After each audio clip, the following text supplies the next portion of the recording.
Welcome to the part 3, and in this part we are going to set up scene for our final rendering. Scene setup pretty much simple and easy.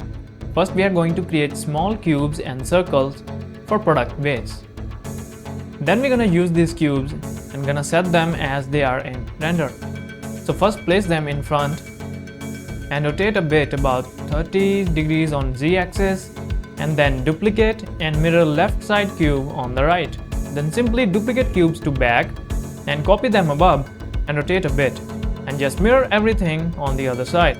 And then simply place these circles in front of mid cube. And then put all the products on their appropriate places as I wanted them to be. You can try out on your own style if you want to. So after this, let's add plane for floor, then duplicate it and rotate it on x-axis. Then duplicate it again and create sidewalls and edit their height a bit and the overall placement. Now let's add a camera with default values. And we're gonna set it somewhere about left side so the products look more appealing from there. Now let's add a white color material to cubes and circle. Simply use the white base color and turn roughness down about 0.2 for glossy surface. Also made few camera adjustments to set it more accurately. Now let's add lights, and I'm gonna use planes for that. Now when it comes to lighting, everyone knows that it's completely experimental every time. Every scene is a new mystery, and what's gonna look good and how is quite dependent on the light source, its size and intensity. So if you don't like my lighting style for products, then you can try out on your own too if it works better for you. There are countless lighting styles, so definitely try out some of them. But I was already looking for a simplistic white light with little ambience for both colors. Simply use a mission shader for lights and set the light value to 2. And rotate it around to place it on the product's top, but in the downwards direction. And duplicate plane on other side and mirror it and create new light material and set the emissive value to 1. And place it on the left side just like a fill light. Now these are enough for our scene, and the viewport render looks just fine with even white light, but we know that what we want. So now let's create a background materials. Simply add a material for background wall and set its base color to bluish tint. And simply copy that material onto the side walls because we only need one color all around the scene. And keep the roughness value very minimal. Also turn off the camera and glossy properties in object properties for both plane lights so that they don't create any unethical reflections in walls. And for floor, give a same color but lower the saturation value a bit because I want floor to be a bit whitish in tones and keep the floor reflective at its best. But I am not liking the pink color on products at all. So I decided to add a hue saturation node with appropriate values in front of all product textures to get its color a bit peachy.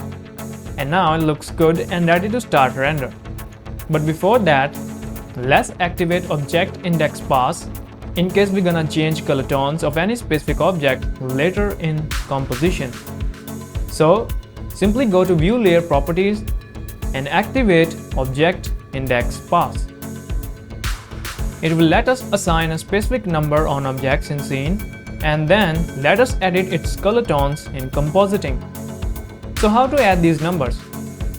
For example, simply select the tube and go to object data properties and then open relations, and then simply set the pass index value. By default, it is set to 0 for all objects. So for products, set it to 0, for walls 1, for floor 2, for cube boxes 3, and for circular boxes 4. Awesome! Now set the render samples to 600 and let's render the scene. And here we have it. But you can see the render feels a little bit colorless, flat in lighting, and have no much contrast in it. So we are going to fix it with compositing. So now let's open up the compositor and activate use nodes. And you can see the index OB node in the render. So first, let's add a viewer to see render clearly with compositing effects. And also open up the image in the bottom window. So now let's work on our image render. Add a RGB curves node and tweak the curve a bit to get some depth and contrast. add exposure node and crank it up about 0.4 or 5 to adjust the overall exposure in the picture. Now add a brightness and contrast node and work on both values a little bit until entire mood and light doesn't spill over than necessary. And add a mix RGB node because now we're gonna play with the product's color values only by using object index. So add an ID mask node and set it to 0 for products as we set values before rendering the scene. So 0 for products, then add a hue saturation node and connect it to mix RGB node to change the product colors. But how exactly Blender will know that we're gonna use these hue saturation values only on our products? So connect ID mask to factor value and connect image to hue saturation node. And there we go. Now you can mess with product's color. So play with values and change mix RGB type to see which fits best with the results. And similarly, we're gonna repeat this process for walls and again play with mix RGB type on both to readjust the values and make them fit well compositionally with each other. And finally, using a filter node to add some sharpness in the render. And finally, there we have our final output for our product render. Lighting really looks smoothly diffused on all over the products, equally distributed, and really lets our product render amazingly. And that's it for this product design tutorials. Now you still can try out more experiments with ID masks and other nodes to get the best out of this Blender compositor. There is always room for more better outcomes, so keep blending. So that's it for the video. I really hope you guys learned something from this tutorial and get some value out of this series. And if you did, please like the video, share with your friends, and subscribe to the channel for more cool videos in the future.